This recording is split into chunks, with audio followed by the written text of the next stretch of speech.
ሰላም እንዴት ናችሁ? ዛሬ ደግሞ ይዤላችሁ የመጣሁት የኔ መሰለ ቆንጆ ዶናት ነው። ትላንትና ቪዲዮን ቆርጬ ለቅ ነበረ። ብዙዎቻችሁ ወዳችሁት አሰራሩን ብላችሁኛል።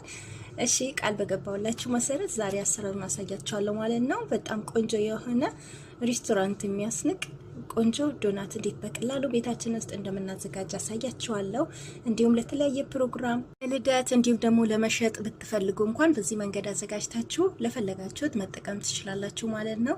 በጣም ቆንጆ የሚጣፍጥ የዶናት አሰራር ነው። እንደምትወዱት እርግጠኛ ነኝ።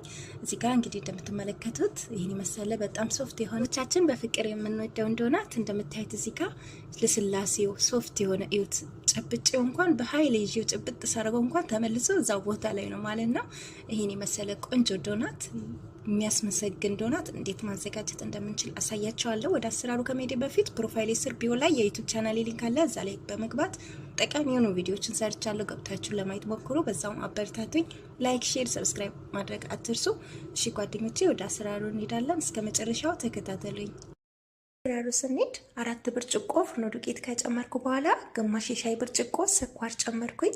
2 የሾርባ ማንኪያ የፓውደሩን ወተት ጨምሬያለሁ። እንዲሁም ደግሞ ትንሽ ጨው ጨመርኩኝ።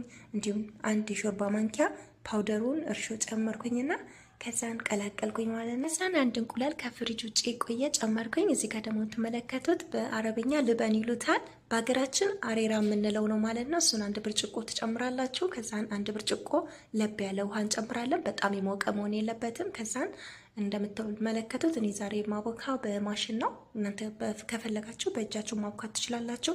ከዛን እያየን ውሃ እንጨምራለን ማለት ነው። 1 ብርጭቆ በቂ አይደለም፣ ግን እያየን እንጨምራለን እንዳይቀጥን እንዳይወፍር ማለት ነው። ግማሽ % ካቦካው በኋላ ከዛን እዚህ ጋር ደግሞ 2 የሾርባ ማንኪያ የገበታ ቅቤ እንጨምራለን ማለት ነው። ከፍሪጅ ውጭ ይቆያል። ቢያንስ ለ5 ወይ ለ6 ደቂቃ በደንብ ማብካት አለባችሁ ማለት ነው። በደንብ ታሽቶ መቦካት አለበት። በኋላ ላይ ሶፍት የሆነ ቆንጆ ዶናት ሆኖ እንዲወጣላችሁ ማለት ነው። ዋናው ነገር አቦካኩ ነው።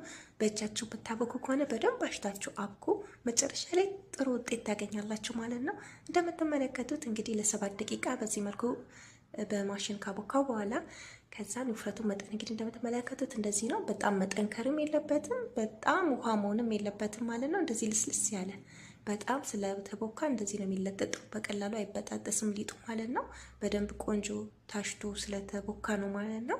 ከዛም በላስቲክ መሸፍነውና ለ30 ደቂቃ እናስቀምጣለን። 30 ደቂቃ በኋላ በዚህ መልኩ ቆንጆ ሆኖ ቦክቶልናል ማለት ነው። እንደምትመለከቱት ልክ እንደ ማስቲካ ነው የሚለጠጠው ሊጡ ማለት ነው። ቆንጆ ሆኖ ታሽቶ ስለተቦካ አያችሁት።